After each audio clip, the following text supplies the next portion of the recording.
अब बात करते हैं यूनिफॉर्म सिविल कोड की। हमेशा से ही बीजेपी के एजेंडे में ये शामिल रहा है। किसी राज्य में चुनाव से पहले और किसी राज्य में चुनाव के बाद अक्सर यूनिफॉर्म सिविल कोड जैसा शब्द आपको सुनाई देता रहा होगा। यूपी जैसे राज्यों में सभी धर्मों से जुड़े लोगों के लिए एक जैसे कानून की बात होती रही है। पिछले कुछ दिनों में उत्तराखंड में भी ऐसी ही गूंज सुनाई दे रही है, लेकिन अब हिमाचल प्रदेश में यूनिफॉर्म सिविल कोड का शोर सुनने को मिल रहा है।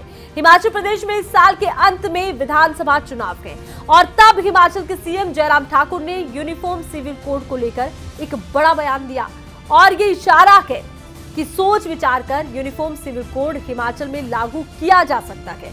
यूनिफॉर्म सिविल कोड क्या है और हिमाचल सीएम ने इसे लेकर क्या बयान दिया है, क्यों ये बयान दिया है, आपको सब कुछ इस रिपोर्ट के माध्यम से बताते हैं।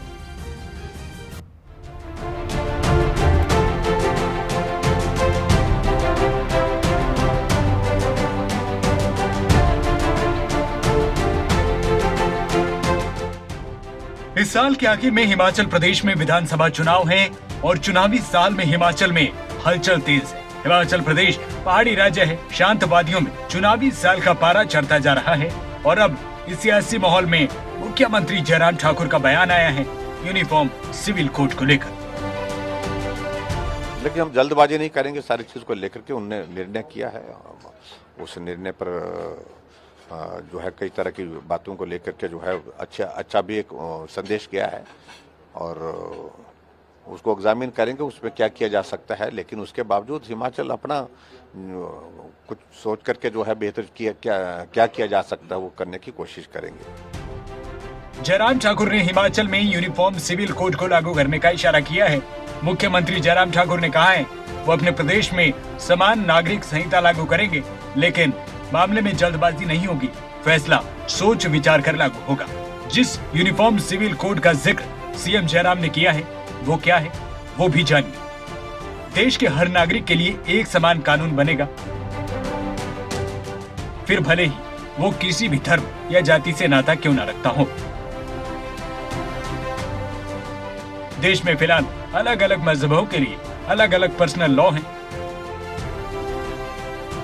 यूनिफॉर्म सिविल कोड लागू होने से हर धर्म के लिए एक जैसा कानून होगा। समान नागरिक संहिता का मतलब हर धर्म के पर्सनल लॉ में एकरूपता लाना है। इसके तहत हर धर्म के कानूनों में सुधार और एकरूपता लाने का काम होगा। यूनिफॉर्म सिविल कोड का मतलब एक निष्पक्ष कानून है जिसका किसी धर्म से कोई ताल्लुक नहीं। देश में गोवा अकेला ऐसा राज्य है जहां ये कानून लागू। समान नागरिक संहिता एक ऐसा मुद्दा है जो हमेशा से बीजेपी के एजेंडे में रहा है। 1989 के लोकसभा चुनाव में पहली बार बीजेपी ने अपने घोषणा पत्र में समान नागरिक संहिता का मुद्दा शामिल किया। 2019 के लोकसभा चुनाव के घोषणा पत्र में भी बीजेपी ने इसे चुनावी एजेंडे में शामिल रखा। बीजेपी का मानना है जब तक समान नागरिक संहिता नहीं अपनाई जाता तब तक लैंगिक समानता नहीं आ सकती। आजादी के बाद से ही समान नागरिक संहिता पर बहस जारी है। हालांकि अब तक इसे लागू नहीं किया जा सका है। यूपी और उत्तराखंड में इसकी चर्चाएं जरूर सुनाई दे रही हैं, लेकिन मुद्दा सियासत में ज्यादा सुनाई दे रहा है, जिसकी गूंज अब हिमाचल प्रदेश में भी। दिल्ली से अनिल मोर के साथ न्यूज डेस्क रिपोर्ट, खबरें अभी तक।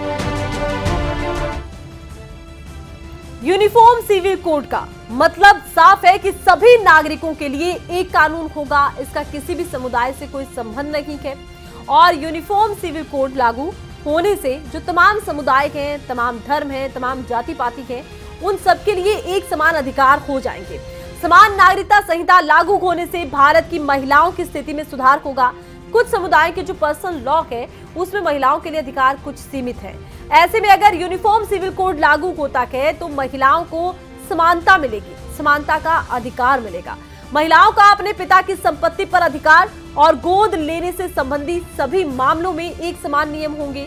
और यूनिफॉर्म सिविल कोड का सीधा सा मतलब ये होगा कि इंसान किसी भी धर्म का हो, किसी भी मजहब से संबंध रखता हो, सभी के लिए एक जैसे कानून होंगे। तो ये है यूनिफॉर्म सिविल कोड और इसका शोर अब सुन रहा है। अब देखना होगा कि किस किस राज्य में एक के बाद एक इसे लागू किया जाता है। फिलहाल गोवा में इसे लागू कर दिया गया है।